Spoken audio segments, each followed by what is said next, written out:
ఆ స్టేడియంలో మరో 6 నెలల్లో ఫిఫా వరల్డ్ కప్ జరగనుంది.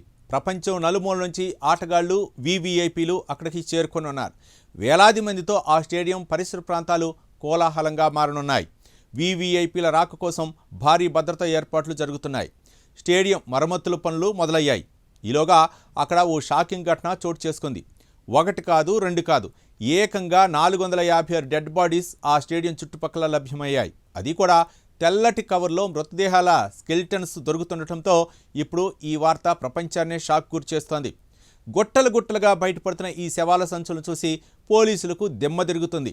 ఈ పరిణామాలతో ఫిఫా వరల్డ్ కప్ ఆ స్టేడియంలో జరుగుతుందా లేదా అన్న పరిస్థితులు ఏర్పడ్డాయి. ఇంతకీ ఆ డెడ్ బాడీస్ అన్నీ ఎవరివి?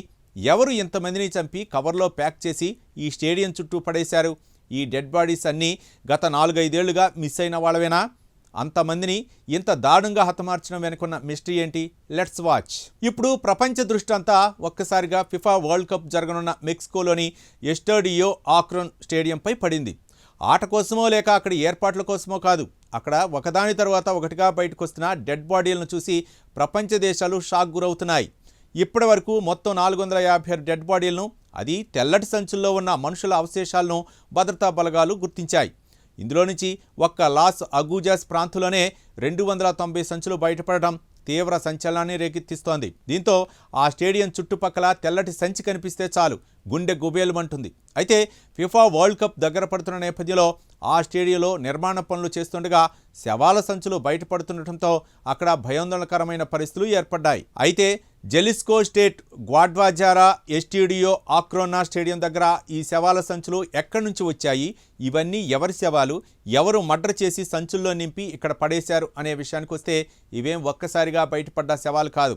2022 నుంచి గతేడాది డిసెంబర్ 1 వీక్ వరకు మొత్తం 456 మృతదేహాల అవశేషాలను సంచుల్లో గుర్తించడం జరిగింది. స్టేడియానికి 10 నుంచి 20 కిలోమీటర్ల దూరంలో ఉన్న లాస్ అగూజాస్, జపోపాన్, ట్లాక్వేపాక్ ప్రాంతాల్లో ఇవి బయటపడ్డాయి. ఇలా ఉంటే 2025 నాటికి మెక్సికోలో 130,000 మిస్సింగ్ కేసులు నమోదయ్యాయి. ఇందులో నుంచి ఎక్కువ మిస్సింగ్ కేసులు జెలిస్కో రాష్ట్రంలో రికార్డయ్యాయి. అయితే లోకల్ ఏజెన్సీల ప్రకారం ఈ అవశేషాలు నేర గుంపులు అంటే డ్రగ్ కార్టెల్స్ చేసిన పనేనట.